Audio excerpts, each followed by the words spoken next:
বান্দরবানের আলী কদমে আছেন আমাদের সহকর্মী মোহন ইসলাম। সেখানকার বন্যা পরিস্থিতির খবর জানতে যুক্ত হচ্ছি তার সাথে। মোহন, আলী কদমে কি পরিস্থিতি দেখছেন? এখনো কি সেখানে বৃষ্টি অব্যাহত আছে কিনা এবং পানি নেমেছে কিনা জানাবেন।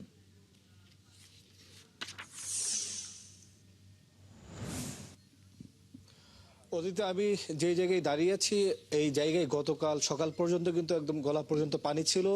গতকাল দুপুরের পর থেকে সন্ধ্যায় পানি নামতে শুরু করে এবং আজকে সকাল থেকে যেহেতু বৃষ্টি হচ্ছে না, বান্দরবানের আলীকদম, লামা সহ এই আশেপাশের এলাকাগুলোর যে আপনার জলাবদ্ধতা বা বন্যার পানি, সেই পানি কিন্তু নেমে যাচ্ছে। আমি যদি একটু দেখাই যে ঝিলগুলা রয়েছে ঠিক পাশেই আমাদের মাতামোহরী নদী, যে নদীর পানি আসলে ওভারফ্লো করে লোকালয়ে ঢুকে গিয়েছিল এবং দীর্ঘ 5 দিন এই এলাকার বাসিন্দারা পানিবন্দী ছিলেন, বন্যার শিকার হয়েছিলেন। এবং আজকে সকাল থেকে বৃষ্টি হচ্ছে না, গতকাল থেকে পানি নামা শুরু করেছে এবং এখন বর্তমান সেই পরিস্থিতি। আমরা এই এলাকার বাসিন্দাদের সাথেও কথা বলছিলাম, তারাও জানাচ্ছিলেন যে গত 5 দিন তাদের সাথে কোনো যোগাযোগ ছিল না। এমনকি আপনাকে একটু বলে রাখি যে 2 দিন আগে আমরা লামা শহর পর্যন্ত অর্থাৎ উপজেলা পর্যন্ত আসতে পেরেছিলাম। এই পথ পর্যন্ত আসলে আসার মতো কোনো যানবাহন, নৌকা, গাড়ি বা কোনো কিছুই ছিল না।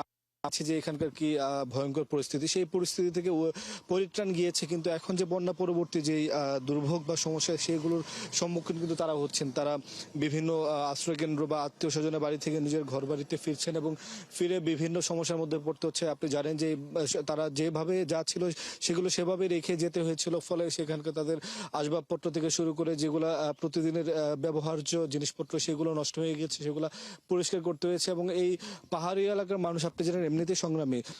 সেই জায়গা থেকে তারা বলছেন যে তাদের ত্রাণ ব্যবস্থার বা ত্রাণ কার্যক্রমের খুব একটা আওতায় তারা আসেনি, কিন্তু তারা তাদের জায়গা থেকে তারা ঠিক হয়ে যেতে পারবে বা তারা আবারও ঘুরে ফিরে দাঁড়াতে পারবে যদি সরকারের পক্ষ থেকে বা বিত্তশালীদের পক্ষ থেকে কিছু সহযোগিতা করা যায়। এবং এমনিতে তাদেরকে আমরা দেখছিলাম যে তারা গেল 5 দিনের এই বন্যার পরিবেশ পরিস্থিতি কাটিয়ে তারা রাস্তায় নেমেছে বা তাদের যে আপনার ফসলি জমি রয়েছে সেখানে তারা কাজকর্ম আবার শুরু করেছে।